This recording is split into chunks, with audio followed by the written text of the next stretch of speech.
Breeding season ng mga lamok kapag tag-ulan, kaya nariyan ang banta ng dengue. Ang mga impormasyon tungkol sa sakit na ito at kung paano ito may iwasan, alamin sa report ni Katrina Son.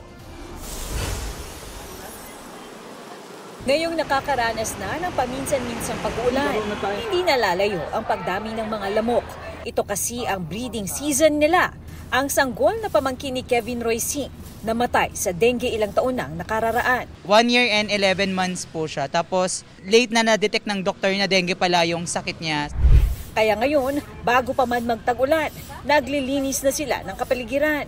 Naglilinis po kami ng mga bubong, yung kanal po namin para at maiwasan po yung maipon po yung mga tambak na tubig para hindi po pasukan ng mga kitikite. At Na-dengue na rin daw ang isa sa mga apo ni Elma Docuyanan. Hindi na siya halos kumakain, kahit gagalaw. Tinakbo ko siya sa National Children. Para hindi maulit, may mga lotion at body oil sila para sa mga bata. Paalala ng doktor, importante ang early detection.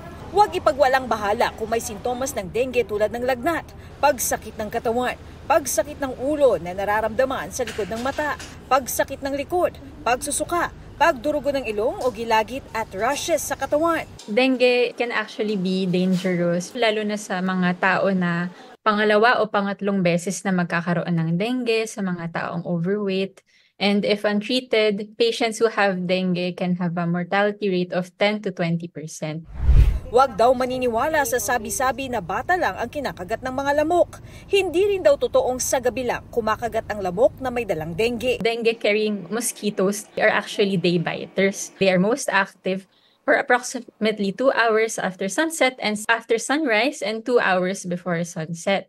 They can also bite at night as well in well-lit areas. So kahit anong oras po, pwede po silang kumagat.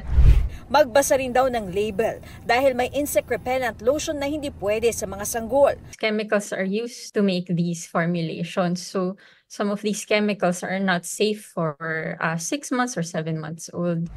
Maaari raw magtanim ng citronella o lemongrass bilang pangontra sa lamok. Katrina Son, nagbabalita para sa GMA Integrated News. Mga kapuso, alamin ang State of the Nation. Mag-subscribe sa GMA Integrated News sa YouTube. Sa ating mga kapuso abroad, samahan niyo kami sa GMA Pinoy TV at sa www.gmanews.tv.